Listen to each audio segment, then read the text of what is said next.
Hello and welcome, I am Tom Porteous. Let's dive into a discussion on a recent hostage exchange between Israel and Hamas. The recent hostage exchange between Israel and Hamas has sparked growing concerns. 3 Israeli hostages have returned, but their poor health has raised alarm. Israeli officials are furious, accusing Hamas of violating the ceasefire.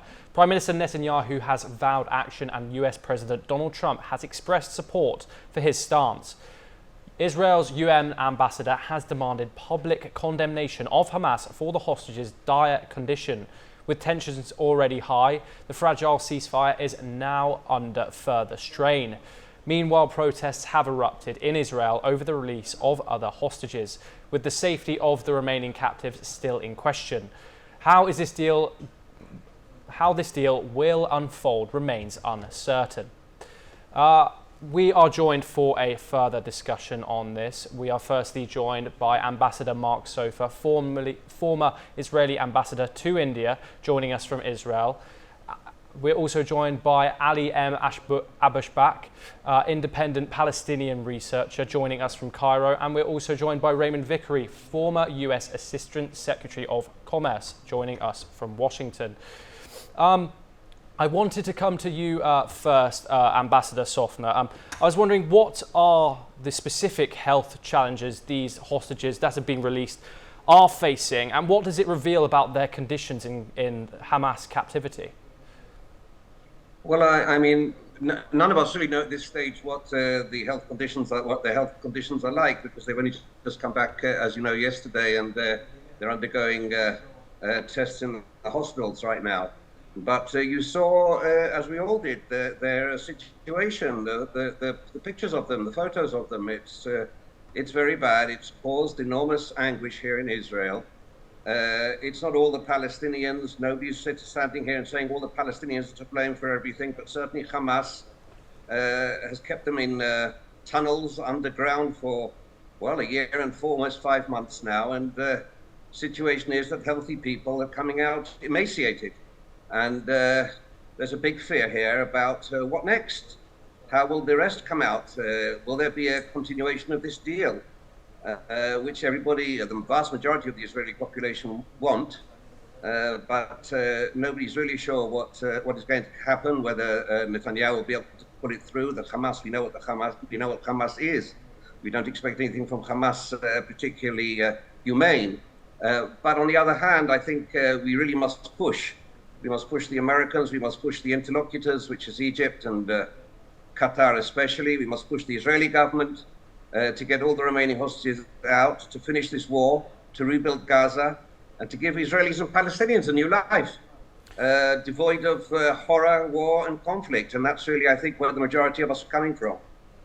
Ali M. Abushbak, thank you for joining us. How do Palestinians view the health conditions of these released hostages, and how does it compare to the treatment of Palestinians in Israeli detention that have now been released?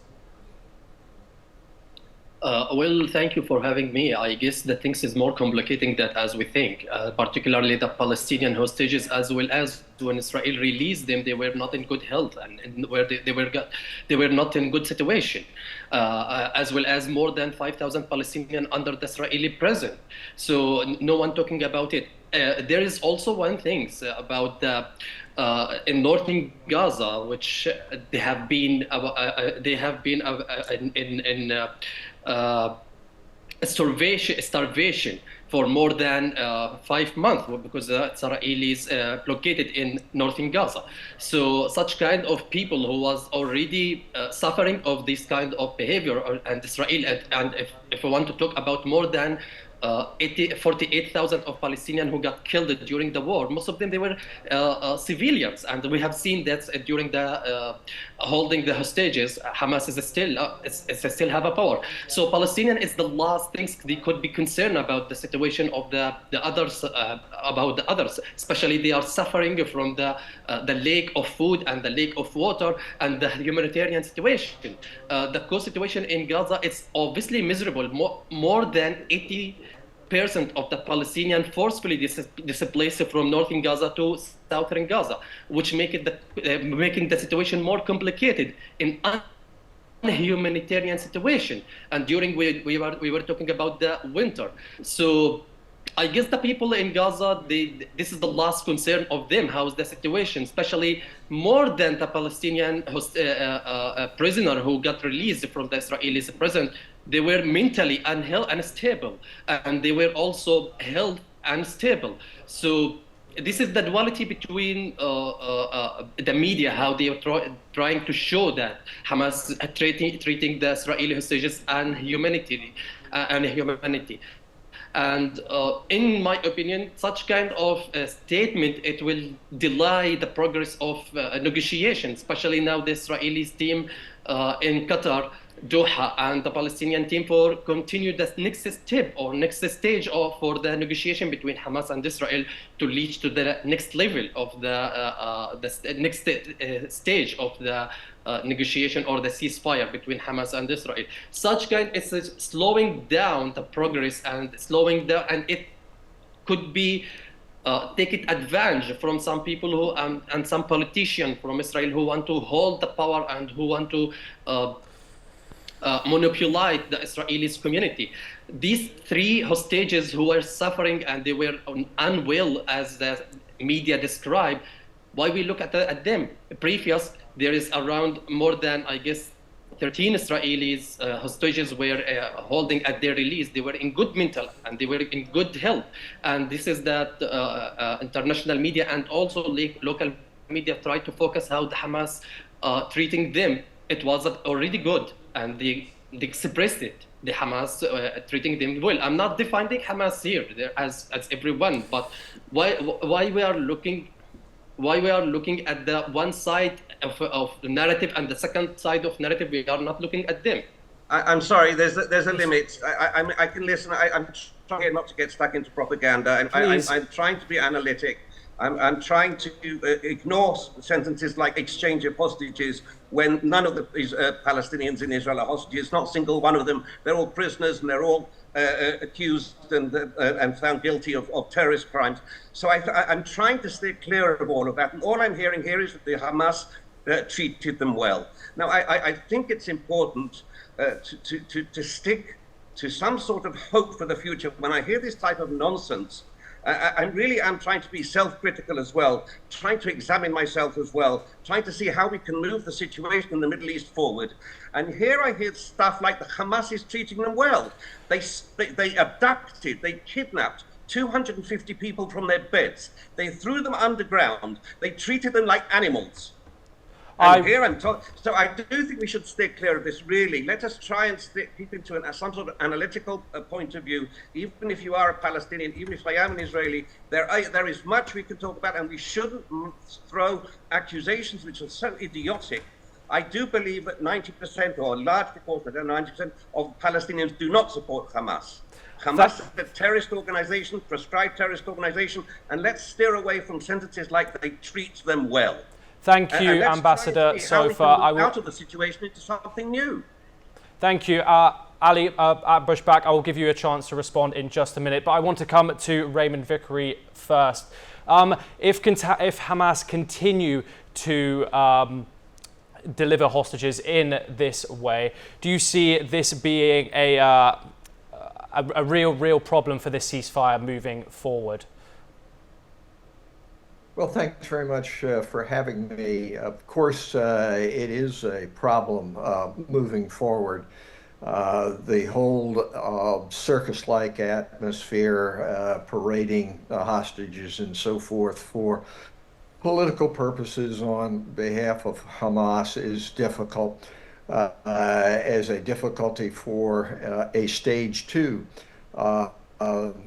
Likewise, of course, on the other side, there are claims from Hamas and Palestinians that there has been mistreatment of the 184 hostage or captives that were turned over to Hamas. But the real problem is, of course, of long-term thinking, or thinking about what is the next stage and where are we going with this. And that is absent in thinking, it seems to me, both on the Israeli side and elsewhere. The United States, under the Trump administration, basically is viewing this as a real estate proposition, evidently, without attention to the centuries-long problems that have been in this area. And it is not a solution simply to say, let Netanyahu finish the job. There has to be international involvement, not just from the U.S., but other great democracies like India, non-democracies like Saudi Arabia, in order to be able to come up with a solution. Hopefully, what has happened with these three hostages released will not be repeated. That really is dependent, and seems to me in large part, on whether or not there is statesmanlike approach to negotiations in Qatar, and some attention to what can be done next. You know, this is not an insurmountable problem. After World War II, my father was involved in the administration of occupied territories for Germany and Japan. Those nations were in shambles in the same way that you see on pictures of Gaza. There were hardcore Nazis and those who were opposed to democracy. Yet there was a plan and a willingness to be able to attack basic problems and move forward. So over a period of years, those problems were ameliorated and really solved in both Germany and Japan, which are much larger both in size and population than Gaza. So what is lacking here is not the ability to do it, well, but the vision in terms of leadership to move to build peace as much as you wage war. That's where we need to have some further focus. Unfortunately, that's not just going to come from one nation. It's not going to come from the United States, certainly under the Trump administration. It's not going to just come from Israel under the Netanyahu approach. So we have to have involvement to be able to move thinking and leadership to a stage which is beyond this war and terrible destruction, which is exemplified in the latest hostage exchange. I wanted to move on to diplomatic efforts and truce negotiations next. Obviously, it's very, very easy to look at this conflict and this ceasefire deal and see how many steps have been being taken back. But what's important is that there are more being taken forward right now. So, Prime Minister Netanyahu is sending negotiations to Doha. And you also have the opening of the Netzarim corridor in Gaza. What are the objectives of Benjamin Netanyahu in sending his negotiators to Doha for these truce talks? Ambassador Sofa. Well, perhaps I could start by saying that I actually fully agree with much of what Mr. Vickery just said. And if we're looking inward at ourselves, and I do hope Palestinians can do that as well, I have an enormous amount of criticism of Netanyahu. He does not have a plan. You are 100% correct. We had an entry plan. We went into a war which everybody here thought was justified, but it's won its way out, and we have to find there's no exit strategy. And there's an enormous amount of criticism of him here. And I look at the Trump proposal, and well, even before I get into the ethics of it, I just don't see how it's practical to move 1.5 million people anywhere. They'll want to go to Sweden or to Paris or to London, but they won't want to go to Somalia or something like that. And you can't force 1.5 million people out of their homes. I think it's a non-starter, and I don't really know where it's coming from. I don't even know if he knows where it's coming from. So yes, we do need a vision. We do need some way to move forward with moderate Palestinians, with moderate Israelis. Not 100% convinced that the current government we have in Israel is the correct one for moving away. So we do need international movement, international pressure, if it were, as it were. But despite all, we may be against this plan or that plan, but the Americans, the United States is the major player in the region, and there's no getting away from it. So it has to be worked with them without, and not to ignore them. So we really have to find a way to move forward. We have to find a way to move forward moderate Palestinians. We have to find a way to move forward to get rid of the extremists on both sides. And we have to find a way to move forward towards a Palestinian statehood side by side with Israel, two countries living in harmony. And as we stand right now, I do not see the local will, and I do not see the international will to bring this about. And that's very, very worrying for those of us who want a new future for Israelis and a new future for Palestinians. Ali M. Bushback, I just want to get your thoughts on that and your response to Ambassador Sofa on that, those statements there. There is no doubt about every Palestinian looking for peace. We are not looking for the fighting, or we are looking for long time conflict between Palestinian and Israel. But here I want to talk about the situation in Gaza. There is no one take care about it. No one addressing what is happening in Gaza. Now is northern Gaza is still suffering of the lack of food, suffering of there is no power in Gaza. There is no internet. There is no telecommunication, and no one talk about such kind of situation. There is why that. Everyone looking for the other side, but the oppressed people, there is no one taking the stand. And about that, Americans mediating between Palestinian and Israel, they lose their credibility between Palestinian leadership and because they're taking side with, according to the Palestinian leadership, taking side with Israel. And recently we have seen that Benjamin Netanyahu statement about the Palestinian establish their country in Saudi Arabia. This is such kind of ethnic clearance for the Palestinian, and he's trying to ignore more than 2 million of Palestinians from Gaza, whose their root in Gaza and their memory in Gaza, and they grow up in Gaza, and nowadays he wants forcibly to discipline them as what's happening in the war. So like this, such kind of a statement, it will be delay that the negotiation, the progress of negotiation, and I guess Benjamin Netanyahu is playing in the time to delay that step of the negotiation. And what he's trying to do, he's trying to include all the stages of the negotiation, first step and second step and third step, to the one step, which just only ceasefire, not looking for giving the peace progress and the peace operation. So what is he doing? Trying to just only he want to release the hostages and going back to fight. And also this is unacceptable because all the Palestinians, and as we see, and everyone supporting ceasefire and supporting the two-state solution. Then why Benjamin Netanyahu, he doesn't allow Palestinians to going for next step for two-state solution?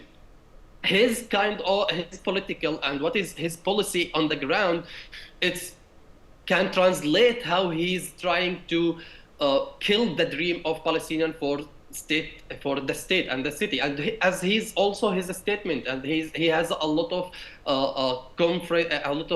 media speech. He said, "I will not let the Palestinian taking their state." So this is in my opinion. And also here, as I said, everyone looking for the dialogue and negotiation for next step, for peace, and not for conflict. Raymond Vickery, I wanted to come to you next and get your response to that as well. And what are the broader military and geopolitical implications of Israel repositioning in Gaza for future stability? Well, it seems to me that, it's useless to talk about how terrible Trump is or how terrible Netanyahu is, and many of the statements about the inadequacies there are absolutely true. But what has to happen, it seems to me, is a combination of carrots and sticks brought by other players in the region, Saudi Arabia, Egypt, Turkey, along with the international community. There's no question that there are many carrots and sticks to be applied. We in the United States are the chief arms supplier to Israel. There are certainly interest in terms of people wanting to be able to be real estate developers. These are neither good nor bad in and of themselves, but it is going to require some leadership. I think it is a good sign that the negotiations are continuing in Qatar. I do think it's regrettable that Netanyahu has instructed that there be no discussion of phase two until what he sees as certain other things worked out in regard to phase one, which really, it seems to me, are designed to placate his right wing and keep him in power domestically. So the ambassador can probably tell us a lot more about Israeli politics. On the U.S. side, it seems to me that what we have to do is to try those who are interested to bring pressure on the Trump administration to review the situation and look at it in its broader geopolitical implications as opposed to just another Trump real estate deal. Ambassador Sofa, your thoughts? Well, first of all, in general, we're sort of lashing out here at Trump and Netanyahu, which is what I've been hearing non-stop. And of course, we can all have our criticism, but we're forgetting also that the Palestinians have a problem with leadership. We have two parts of the Palestinians. When I hear things like all the Palestinians want peace, I wonder if really that's the case.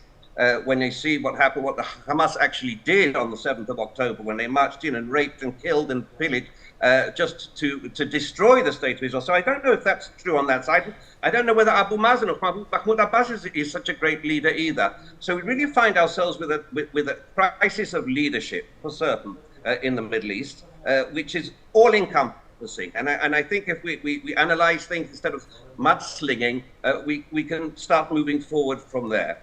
Some of the countries are certainly able to play. I don't agree with Mr. Vickery here on the question of Turkey. I think Turkey has ruled its way out, or ruled its way into irrelevancy as far as Israel is concerned. And whether one likes Israel or one hates Israel, it'll continue to be 50% of the Israel-Palestinian equation, and so therefore you can't sort of brush it aside. However, the other players are important.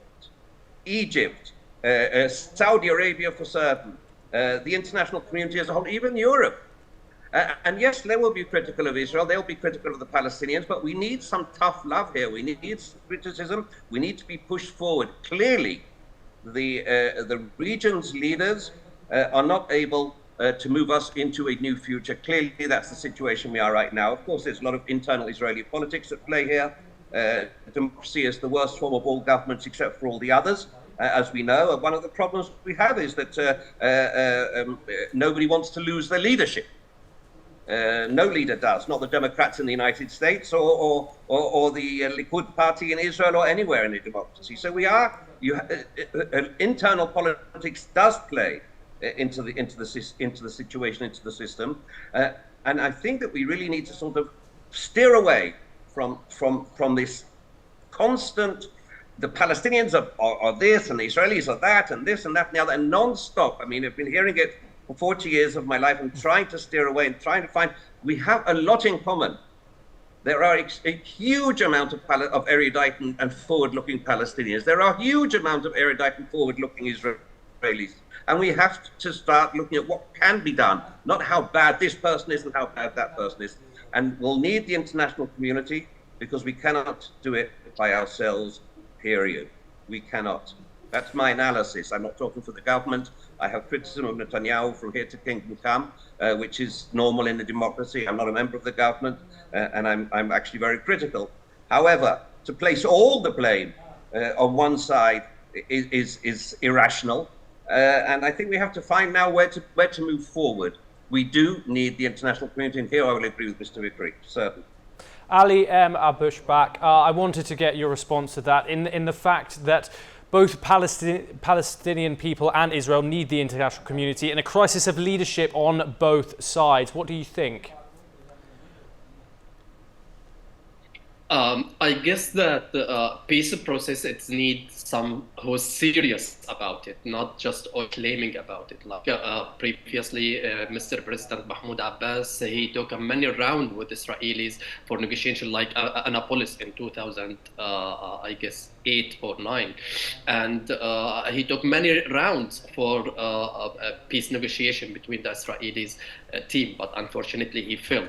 As well as about the leadership crisis, I guess all the Palestinians, they confirm that PLO, Palestinian Liberalization Organization, this is the logical representative for them, not only Hamas. Hamas just only negotiate for the hostages they have also. But about the state and for the peace process, they are after PLO, Palestinian Liberalization Organization, as what happened in Oslo in 1993. So, in my opinion, that the peace process, it needs the serious men and the serious leadership, not only the people who just only speaks and disseminated their speech for their public speech and obtaining for the vote in the election. That's what's happening. And I guess about the radical Hamas, it's now they're giving more flexibility. Like they were in their kind of ideology, Palestine from the river of the sea. After this Mahmoud Sinwar, he released and he started leading Hamas in Gaza, they changed their ideology. They accepted Palestinian land or Palestinian state in the in 1976. Sorry. So this is, in my opinion, Palestinian giving more flexibility for the peace process, unlike I don't know, like that Israeli side who's more radical about it. And we have seen how that Oslo in 1993 failed because of such many violations against the agreement. And about the leadership, Palestinian home, as I said, they are after the PLO, either Mahmoud Abbas or Hamas. So this is you can see the most of the service that happened in Palestinian territories, West Bank or Gaza. Unfortunately, we have run out of time. Thank you very much for joining us, Ambassador Sofa, Ali M. Abushbak and Raymond Vickery. Thank you very much for your time. That's all we have time for. We will continue to bring you more news updates from across the world. Thank you very much.